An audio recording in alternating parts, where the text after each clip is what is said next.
தசகம் 42. சகடாசூரவதம்.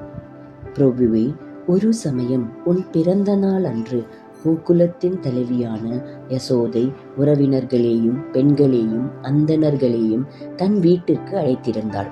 அதற்கான பணிகளை கவனிக்க வேண்டி உன்னை ஒரு பெரிய கட்டை வண்டியின் அருகில் படுக்க வைத்து சமையலறையில் வேலை செய்து கொண்டிருந்தாள். அப்பொழுது அவள் உன் அருகில் இருந்து உன்னை காக்க சிறுவர்களை அமைத்திருந்தாள். திடீரென்று அந்த சிறுவர்களிடமிருந்து அச்சத்தால் உண்டான ஆரவாரமும் கூக்குரலும் எழுந்தன.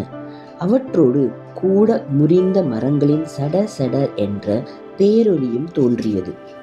அப்பொழுது கோபியர்கள் அந்த ஒலிகளை கேட்டு பரபரப்போடு ஓடி வந்ததில் அவர்களின் மார்பகங்கள் துடித்தன. 4 பக்கங்களிலும் அச்சத்தை தரும்படி வீழ்ந்திருந்த மரங்களுக்கு நடுவில் உன்னை கண்டார்கள்.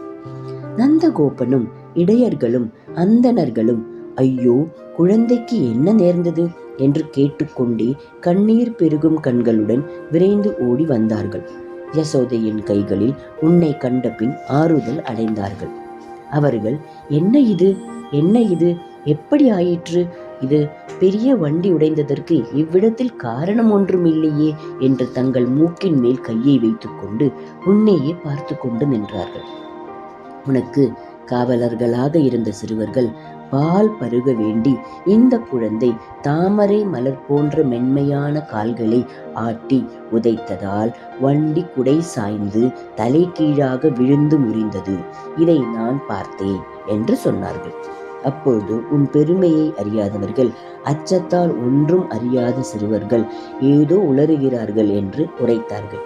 ஆனால் பூதனையை கண்டதால் நந்தன் முதலியவர்கள் சிறிது ஐயம் உற்றார்கள். கோபியர்கள் பவழம் போல் சிவந்த இந்த கால்கள் ஆடி ஆயிற்றோ, தாமரை மலர் போல் அழகிய 2 கைகளும் முறிந்தனவோ என்று கருணை வெள்ளம் பெருக உன் திருமேனியை தொட்டு தடவினார்கள்.